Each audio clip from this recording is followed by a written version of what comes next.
اگر آپ کا بیٹا شادی شدہ ہے، آپ کے ساتھ رہتا ہے، کبھی بھی اس کی بیوی یعنی آپ کی بہو کے سامنے اپنی بیٹی کی اصلاح مت کریں،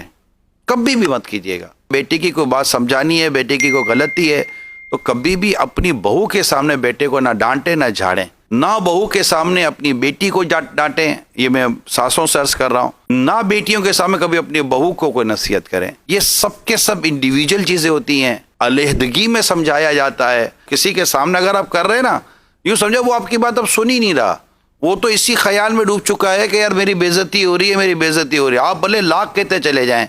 آپ کی باتیں اس کے کان تک تو پہنچ رہی ہیں، دل میں نہیں اتر رہی، کیونکہ دل میں تو اس کو اپنی بدنامی کا خوف لگ چکا ہے۔ اگر آپ کو کچھ سمجھانا ہے، سکھانا ہے، اصلاح کرنی ہے، تو ایک کتاب میں لکھا ہے کہ غلطی کرنے والے کی جب آپ اصلاح کرنے جائیں نا، تو غلطی کرنے والے کی جگہ پہلے خود کو رکھیں کہ اگر آپ اس جگہ ہوتے تو آپ کس طرح کی اصلاح کو پسند کرتے۔ اب جو آپ سوچ رہے ہیں نا اپنے بارے میں،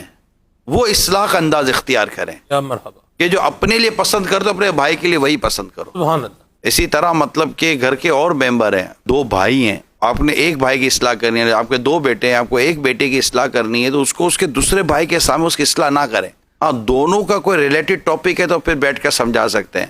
اس طرح بہنیں ہیں،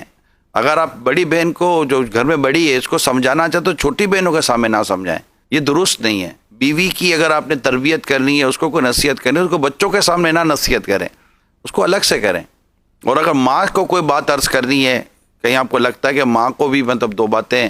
میں نے عرض کرنی ہے، تو پھر کمرے میں الگ سے ماں کے قدموں میں بیٹھ کر بات کریں، ماں کے پاس بیٹھ کر بات کریں، بیوی کے سامنے ماں کو نہ سمجھائیں۔ یہ کچھ اصول ہوتے ہیں نصیحتوں کے اور اصلاح کے۔ رسول پاک صلی اللہ تعالی علیہ وسلم کا ایک مبارک عمل میں آپ کے سامنے عرض کرتا ہوں کہ جب آپ کسی کو کوئی ایسا عمل کرتا پاتے کہ جو مناسب نہیں ہوتا، تو نبی پاک صلی اللہ تعالی علیہ وسلم اسے سب کے سامنے نصیحت کرنے کے بجائے ممبر پر تشریف لاتے خطبہ ارشاد فرماتے کہ لوگوں کو کیا ہو گیا ہے کہ یوں کرتے ہیں، یعنی وہ سمجھ جاتے جنہیں کہا جا رہا ہے کہ یہ مجھے فرمایا جا رہا ہے، لیکن سب کے بیچ میں نہیں۔ اللہ تعالی ہم سب کو حکمت اور مصلحت کو